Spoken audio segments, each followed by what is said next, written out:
Saya menyapa saudara semua, Shalom Aleichem. Kita jumpa kembali di program Roti Kehidupan, sebuah program yang saya dedikasikan untuk membantu saudara dan memberkati saudara. Hari ini saya akan berbicara mengenai kehidupan yang tahan uji. Mari kita baca Alkitab kita dalam Yakobus pasal 1 ayat 12. Berbahagialah orang yang bertahan dalam pencobaan, sebab apabila ia sudah tahan uji, ia akan menerima mahkota kehidupan yang dijanjikan Allah kepada barang siapa yang mengasihi Dia. Bapak Ibu Saudara yang terkasih dalam Kristus Yesus, setiap manusia akan menghadapi pencobaan di dalam hidupnya. Bahkan Yesus Tuhan kita, ketika Ia ada di dunia ini, juga mengalami pencobaan dari iblis. Namun ada satu hal yang harus kita pastikan di saat kita menghadapi pencobaan, yaitu adalah bertahan. Bertahan di dalam pencobaan berarti dengan sabar dan tekun kita melewati semua kesulitan di jalan kehidupan yang kita lalui. Ketika pencobaan datang, jangan mundur, tetap bertahan. Ketika masalah datang, jangan goyah, tetap bertahan, tetap bertekun. Jangan meninggalkan Tuhan, jangan meninggalkan persekutuan, jangan meninggalkan pelayanan, dan jangan meninggalkan ibadah. Bertahan saja, sabar saja. Berimanlah bahwa Tuhan Yesus akan memberi kepada kita jalan keluar dari badai persoalan yang sedang kita alami, tepat pada waktunya Tuhan. Pertanyaannya sekarang Bapak Ibu, mengapa kita harus bertahan ketika kita mengalami pencobaan itu?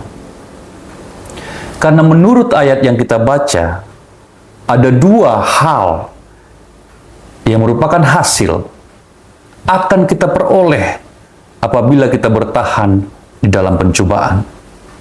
Pertama, kehidupan yang tahan uji. Pencobaan yang kita alami akan membuat kita menjadi pribadi-pribadi yang berkualitas. Pencobaan itu sesungguhnya akan menaikkan kelas kita sehingga kita menjadi kehidupan yang tahan uji. Tentu saudara tahu, di setiap sekolah dan kampus, ujian merupakan satu fase yang harus dilewati oleh setiap peserta didik. Setelah guru dan dosen memberikan semua materi yang harus dia berikan, maka anak tersebut harus mengikuti ujian kenaikan kelas atau ujian untuk naik tingkat yang sering disebut ujian akhir semester. Nanti hasil ujian tersebut akan menentukan apakah peserta didik lulus uji dan layak naik kelas. Demikian juga dalam kehidupan kita. Semua ujian-ujian itu adalah ujian kehidupan yang sebenarnya Tuhan maksud untuk menaikkan level kita, untuk meningkatkan kualitas kita sebagai manusia menjadi pribadi-pribadi yang tahan banting, berkualitas, dan menjadi manusia yang tangguh. Demikian juga Bapak Ibu dengan setiap produk. Setiap produk yang dibuat harus terlebih dahulu melewati serangkaian uji coba. Contohnya saja mobil atau kendaraan. Setelah mobil tersebut diproduksi, maka mobil itu harus diuji.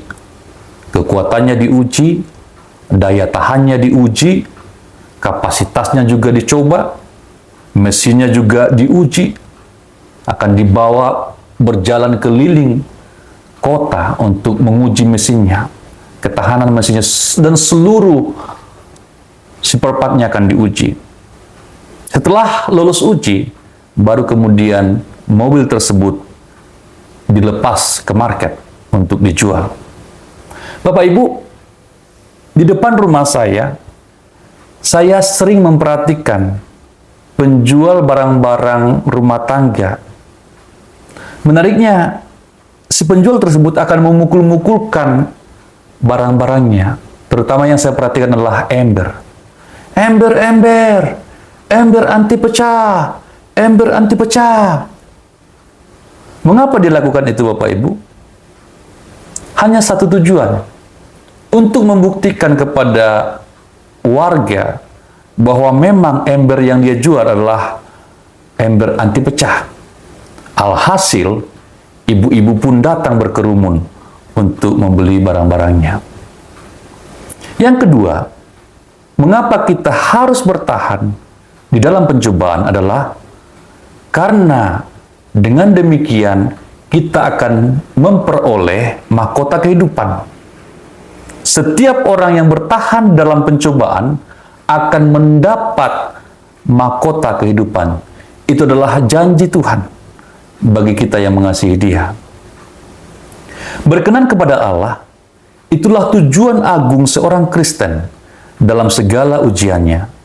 Orang Kristen yang sudah tahan uji akan dimahkotai, dan mahkota yang akan dipakainya adalah mahkota kehidupan. Bapak Ibu,